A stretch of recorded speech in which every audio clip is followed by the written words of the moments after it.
Top 10 tricks serial killers used to trap their victims. 10. Ed Kemper looked at his watch to pretend he was bored. One big question investigators had to ask Ed Kemper following his arrest was how can a guy who stands 6 feet 9 and tall manage to convince young, petite, female college students to trust him and get in his car? Chillingly, Kemper revealed, some girls weren't really convinced. So, I looked at my watch and I sighed like, come on, I don't have time.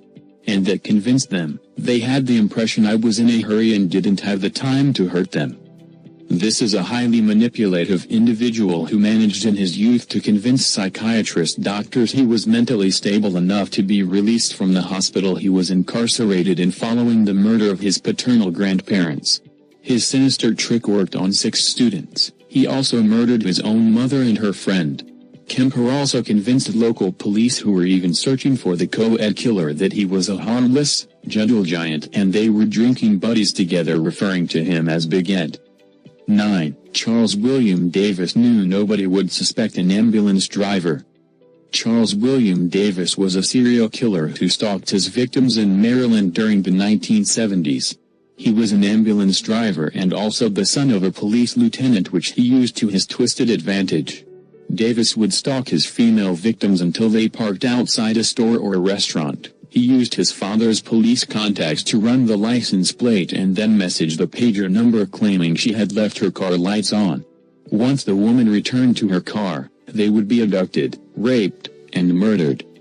Davis wasn't just satisfied with the kill alone, he would dump the bodies along the open roads which were on his ambulance route, so when emergency services were contacted, sometimes by himself calling 911 anonymously, he was the first responder on the crime scene. 8. The Hillside Stranglers posed as police officers. Angelo Buono, alongside his cousin and partner in crime, Kenneth Bianchi, was a serial killer duo known as the Hillside Strangler. When originally police believed there was just one serial killer responsible for the gruesome murders of 10 women and girls aged between 12 to 28 years old. They both kidnapped, tortured, and murdered the victims from 1977 to 1978 in Los Angeles. It is believed the murders would have gone undetected for longer, but they eventually moved from murdering sex workers to selecting victims from middle-class neighborhoods. Bianchi was obsessed with law enforcement and encouraged his cousin to pose as a police officer so they could trick more young girls into trusting them. Their sinister impersonation worked and resulted in the loss of many innocent lives. Following their 10th murder, Bianchi even applied for a job at the Bellingham Police Department in Washington but wasn't successful. 7. John Wayne Gacy showed off his handcuff trick. One of the creepiest serial killers ever to have lived was John Wayne Gacy, who murdered 33 men and boys in and around Cook County, Illinois, in the 1970s. He was popular in his local community as he often entertained at children's birthday parties and charity events dressed as Pogo the Clown. Gacy tricked his victims into wearing handcuffs by showing them a magic trick. First, he would place the handcuffs on himself, then he would turn his back and take the handcuffs off. The victim would be impressed and ask how the trick was done, so Gacy would tell them to put their hands out and he'd show them the same trick. Unfortunately, there was no easy escape from the handcuffs and now the victim was unable to fight back. Sinisterly, Gacy also told them before the murder, "The real trick is, you've got to have the key." Former Des Plaines officer Mike Albrecht said, "Gacy was just pure evil. He was just an evil, evil man." 6. John Christie became a house doctor for those who were desperate. Born in 1899, John Christie was unable to ever speak loudly after he was injured as an infantryman and suffered hysterical muteness during the First World War. Following his discharge, he turned to crime, soon racking up a criminal record for theft and assault. He soon moved from petty crime to murder. Between 1943 and 1953 he had killed 8 known victims. Despite having no medical experience, Christie lured his victims to 10 Rillington Place in Notting Hill, London, by promising he could cure ailments and perform surgeries ranging from chest infections to abortions. Once in his trap, Chrissy would force his victims to fall unconscious by either strangulation or with domestic gas. He sexually assaulted some as they were helpless before him. 5. Green River Killer showed pictures of his son. Gary Green River Killer Ridgway led police investigators on a wild goose chase for decades as he manipulated evidence such as moving bodies over state lines, clipping the fingernails of victims who had scratched him, or by leaving cigarette butts. He was a non-smoker at the crime scene. Ridgway first became a suspect 1 year after the murders had begun, but he managed to successfully pass a polygraph test. Over the next 16 years, he was able to continue murdering female victims, who were mostly sex workers near Seattle and Tacoma, Washington, bringing his total known victim count to 49. 4. Robert Hansen promised a weekend in his wood cabin.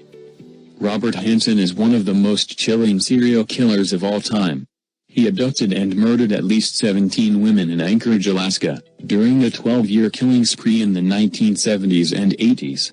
He targeted sex workers and strippers, inviting them on a trip aboard his bush plane and promising a weekend stay at his remote wood cabin in Matanuska-Suisun Valley about 35 miles north of Anchorage.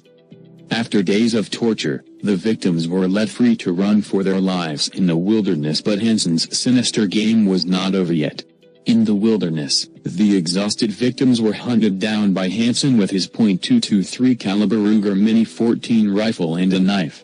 As the bodies started to pile up in the area, police began to build a case against the seemingly quiet and unassuming local businessman. When police arrested Hansen, they found shell casings from his rifle scattered around Nick River and at his home. They also discovered a map with tiny X symbols where he had buried the bodies. 3. John Hay lured the parents of his murder victim to the basement.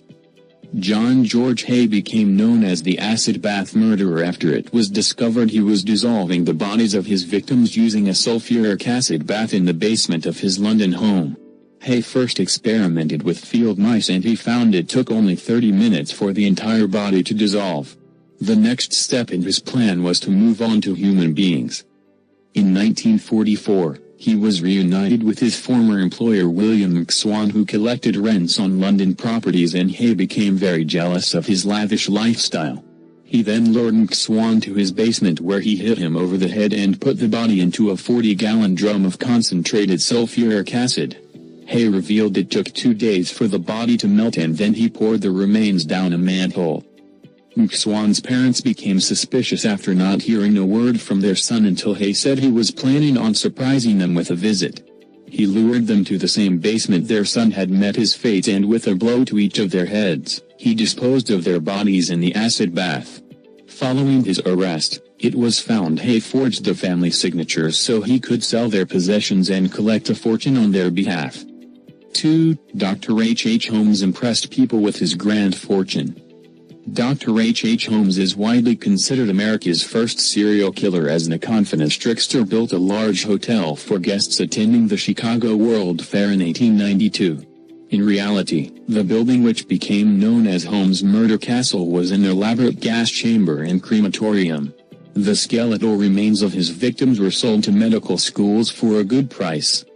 Holmes tricked his victims by posing as a successful businessman and with a grand hotel to his name, who would not believe him.